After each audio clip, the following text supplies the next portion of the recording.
Okay, so without much more to do on the ultra hardcore server with custom cave generation, that is RABS 2, I decided to go to the world border, which is something that not many people have done in survival, let alone ultra hardcore.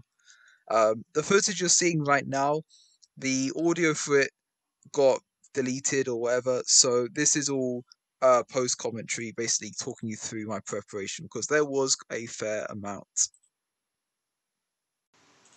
Okay, so here around now you see that I'm going to show you my two villages. So the plan here was I needed something in order to repair my elytra mid-flight, or elytras since I bought quite a few of them. And so the two methods I used for this, I had phantom membranes, which I got from killing a lot of phantoms. These weren't as effective. And then I also cured a cleric, and I was able to get very cheap bottle of enchanting trades. So I got a lot of bottle of enchanting stacks, which were much more effective than the phantom membranes. Um, Easiest way to get emeralds, cured farmer.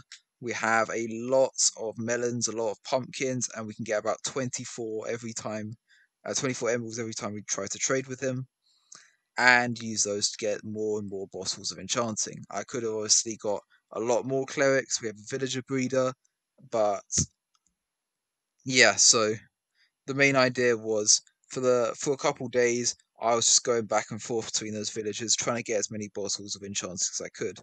The reason phantom membranes wouldn't work is because anvils, they have a bit of a limit where if you try to repair something over and over again, it will eventually become too expensive. Some of the other prep I did, I needed to make sure I had a lot of firework rockets. I ended up with way too much fireworks since most of the trip was done via gliding. So I have about two shulkers left of worth of fireworks. I have a lot of blocks that I wanted to use at the world border to experiment with some things, while I'm there. I think this is me going to the sugarcane farm now. No, I'm getting some iron for anvils. Okay. Um, yeah. The I obviously need a silk touch pick and an ender chest in order to carry everything efficiently. Okay, so a few bits to note about the trip there.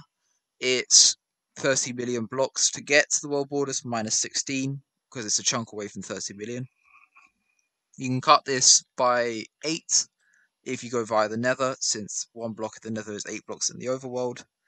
And most of the trip was done via elytra flying. When I wasn't flying with the elytra, I would be either repairing my elytra or I'd be walking, since walking is basically the fastest method that's easily AFKable. You don't lose any hunger when you walk. So if I need to go out or if I was just leaving on overnight, I just leave my character walking and try and get a lot of distance that way. Apart from that, there's not really much else to say. It's something that, if you had enough patience, you had enough preparation, anyone could really do it, and it's something that not many people have done. So yeah, and I'll just show you the bit now where I do actually make it to the world border. So I hope you enjoy. Okay, I think we've overshot it a little bit, but we are about to go to the world border. By my calculations, we need to get to 3,749,998 blocks away in the X direction. So we're actually going to go back a little bit just so that in case we end up portaling past another portal, the border. This should be good enough.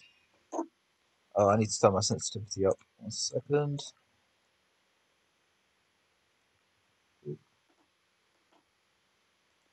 All right. I believe my blocks are in one of these. I think in this one. Got my obsidian here. I have. Oh, it's the black box. I have my flint and steel. And what block that we're going to use? Diamond blocks can look cool. Let's put some diamond blocks around.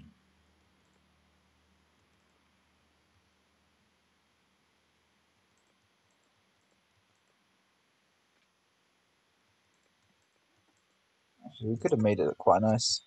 We don't have to do a generic nether portal, but I guess I ended up doing a generic nether portal. Um, okay. So I had no idea how this is going to turn out. What's going to happen?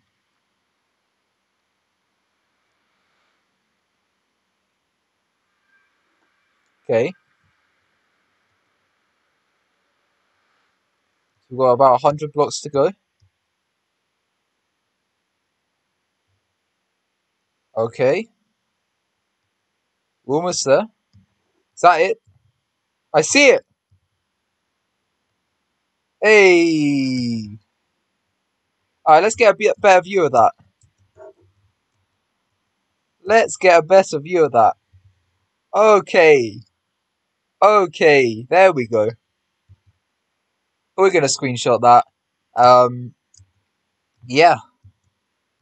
This is big. This is big. I'm going to make some sort of milestone here and can mess around with some world border stuff. Wow. Okay, so we're gonna try and make a cursed slab here. What we're gonna have to do is we're gonna have one of these cobblestone slab here, I think, and we push it into the world border. Take the piston. Well, we're not getting that piston back. We place. Okay, maybe we did it wrong. I think. Okay, well, we kind of did it right. We kind of did it right. Piston here. We're gonna get a cobblestone slab. Let's put it up here now. Let's push it into the world border. And we can make the cursed slab. It says show chords or fake. I'll do you one better. And now we have a cursed slab. So I think you could do this with any combination of slabs. Obviously, I don't have access to every type of block with me. I only bought a few. A quite cool one I like is ice plus a campfire. So let's do it over here.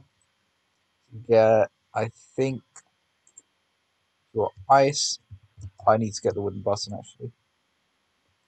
This isn't a hot biome, so it shouldn't melt on its own. Get the ice, like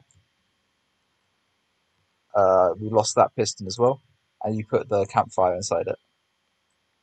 And it's just a pretty cool block.